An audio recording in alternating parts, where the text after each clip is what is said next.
प्रतीक यादव को गुजरे हुए लगभग 2 दिन हो गए हैं और प्रतीक यादव के मामले में नया मोड़ भी आ गया है, जहां अब जांच की मांग तेजी से उठने लगी है। अभी तक समाजवादी पार्टी के नेताओं और अखिलेश यादव के जरिए कहा गया था कि प्रतीक यादव का निधन नेचुरल नहीं, बल्कि इसके पीछे कोई ना कोई हाथ है और सीबीआई जांच होनी चाहिए, ऐसी मांग समाजवादी पार्टी के जरिए की गई।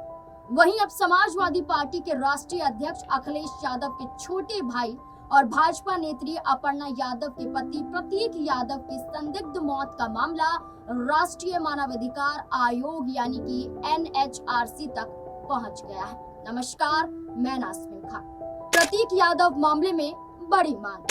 दरअसल प्रतीक यादव की मौत को लेकर लगातार उठ रहे सवालों के बीच अब एक गैर सरकारी संस्था ने हत्या की आशंका जताते हुए मामले की स्वतंत्र और निष्पक्ष जांच की मांग की है। मानवाधिकार के लिए काम करने वाली संस्था DK फाउंडेशन ने NHRC में शिकायत दाखिल कर इस मामले को बेहद गंभीर बताया है। संस्था का कहना है कि प्रतीक यादव की मौत सामान्य नहीं लगती है और शरीर पर मिले कथित चोट के निशान कई बड़े सवाल खड़े करते हैं। NGO ने मांग की है कि मामले की जांच के लिए तत्काल विशेष जांच दल यानी कि SIT गठित की जाए और पूरी जांच को राजनीतिक या प्रशासनिक प्रभाव से मुक्त रखा जाए। मौत के बाद बढ़ते गए सवाल। बता दें कि समाजवादी पार्टी संस्थापक स्वर्गीय मुलायम सिंह यादव के पुत्र प्रतीक यादव का 13 मई की सुबह लखनऊ स्थित उनके आवास पर संदिग्ध परिस्थितियों में निधन हो गया था। सूत्रों के मुताबिक सुबह करीब 5 से 6 बजे के बीच में वे घर के किचन में अचेत अवस्था में पाए गए थे। इसके बाद उन्हें आनन फानन में सिविल अस्पताल ले जाया गया, जहां डॉक्टरों ने उन्हें मृत घोषित कर दिया। अस्पताल सूत्रों के अनुसार जब वह अस्पताल पहुंचे थे तो उनकी पल्स और हार्ट बीट बंद हो चुकी थी। इसके बाद उनका शव का जो था पोस्टमार्टम किया गया था, पोस्टमार्टम के लिए भेजा गया था, जिसकी पूरी वीडियोग्राफी भी की गई थी। NGO ने NHRC में क्या कहा?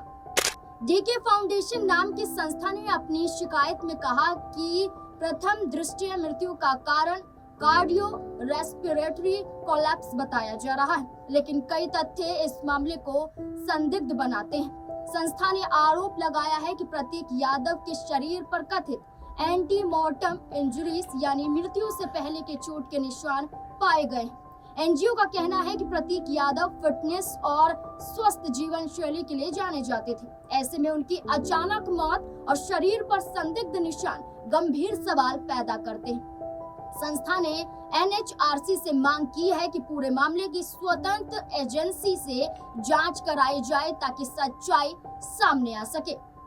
NGO की 3 बड़ी मांग।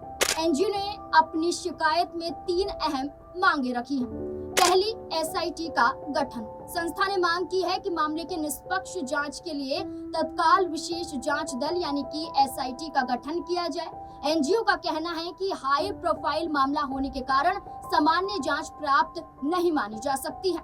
दूसरा, CCTV फुटेज सुरक्षित किए जाए। शिकायत में कहा गया है कि सिविल अस्पताल और संबंधित रूट के सभी CCTV फुटेज को न्यायिक अभिरक्षा में लिया जाए। संस्था का मानना है कि इससे घटनाक्रम की वास्तविक स्थिति समझने में मदद मिल सकती है। तीसरा, केंद्रीय फॉरेंसिक जांच कराई जाए। NGO ने मांग की है कि फॉरेंसिक जांच राज्य स्तर पर न होकर केंद्रीय फॉरेंसिक लैब से कराई जाए। संस्था का कहना है कि इससे जांच निष्पक्ष और पारदर्शी बनी रहेगी। पोस्टमार्टम रिपोर्ट में क्या क्या बताया गया? सूत्रों के मुताबिक प्रतीक यादव की पोस्टमार्टम रिपोर्ट में प्लमोनरी एम्बोलिज्म यानी फेफड़ों में खून का थक्का बनने की बात सामने आई। हालांकि अंतिम निष्कर्ष विसरा रिपोर्ट आने के बाद ही स्पष्ट होगा। बताया जा रहा है कि पोस्टमार्टम के दौरान डॉक्टरों ने शरीर के कुछ हिस्सों पर निशान भी नोट किए थे, जिसके बाद मामला और चर्चा में आ गया। शरीर पर मिले 6 जख्मों का रहस्य। शुरुआती जांच में मौत की वजह फेफड़ों में खून ब्लॉकेज की बताई जा रही थी, जिससे हार्ट और सांस लेने की प्रणाली ने काम करना बंद कर दिया था। लेकिन सबसे ज्यादा चौंकाने वाली बात शरीर पर मिली 6 अनसुलझी चोटें।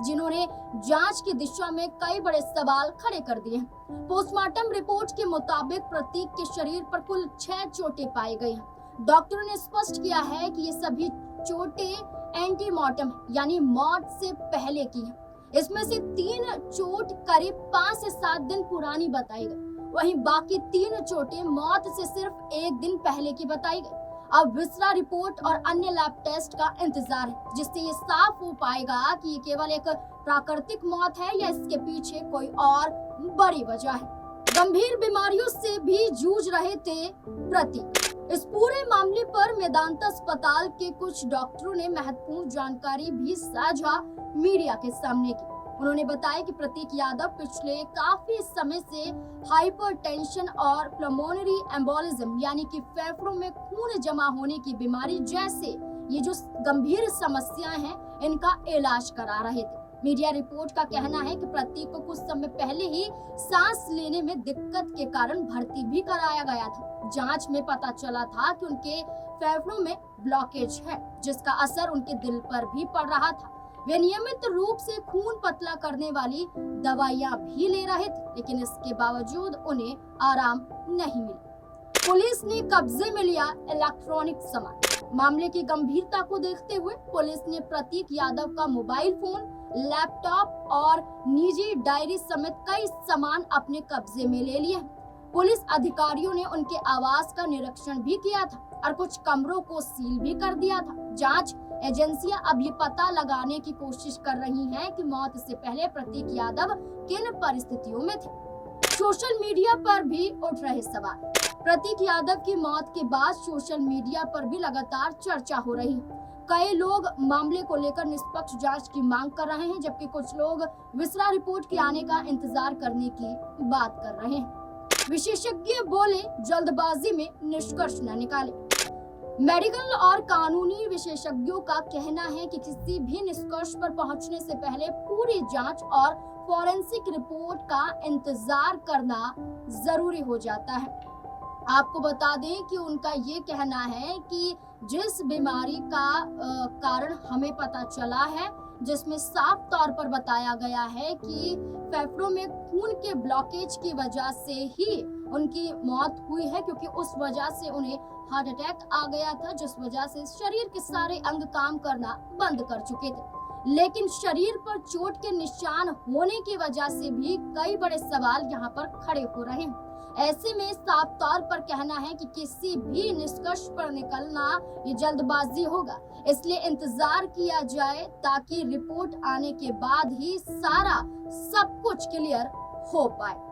अंतिम दर्शन के लिए उमड़ी थी भीड़। पोस्टमार्टम प्रक्रिया पूरी होने के बाद प्रतीक यादव का पार्थिव शरीर अंतिम दर्शन के लिए उनके आवास पर रखा गया था, जहां बड़ी संख्या में समर्थक, शुभचिंतक और राजनीतिक नेता पहुंचे। लोगों की आंखें नम थी और परिवार को ढांढस बांधने वालों का तांता लगा रहा था। जब अंतिम दर्शन के बाद यात्रा निकली और जब घाट तक पहुंचे, जब अंतिम संस्कार किया गया, तो वहां पर भी भारी संख्या में लोग इकट्ठा हुए थे। वहां तक कि परिवार के सभी सदस्य वहां पर मौजूद थे।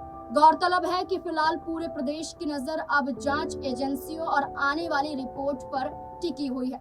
NHRC में शिकायत पहुंचने के बाद ये मामला और भी ज्यादा संवेदनशील हो गया है। अब देखना होगा कि आयोग इस मामले में क्या रुख अपनाता है और क्या SIT जांच की मांग को मंजूरी मिलती है। प्रतीक यादव की अचानक मौत ने न सिर्फ राजनीतिक गलियारों में बल्कि उनके चाहने वालों में भी डर पैदा कर दिया है। हेल्थ फिट प्रतीक यादव को अचानक इतनी सारी बीमारियां कैसे हो गई और शरीर पर वो निशान कैसे आए, अब सब जानना चाहते हैं। अब देखना होगा कि SIT को जांच करने के लिए क्या मंजूरी मिलती है और क्या इस बीच में कोई नया मोड़ आ पाता है। क्या वाकई जो सवाल उठ रहे हैं कि ये प्राकृतिक मौत नहीं, इसके पीछे कोई बड़ी साजिश है, तो ये साजिश है या फिर नहीं, इसका पता लगाया जाएगा उत्तर प्रदेश पुलिस द्वारा और तमाम एजेंसियों द्वारा भी। अब देखना होगा कि क्या होगा इस पूरे मामले का अंत।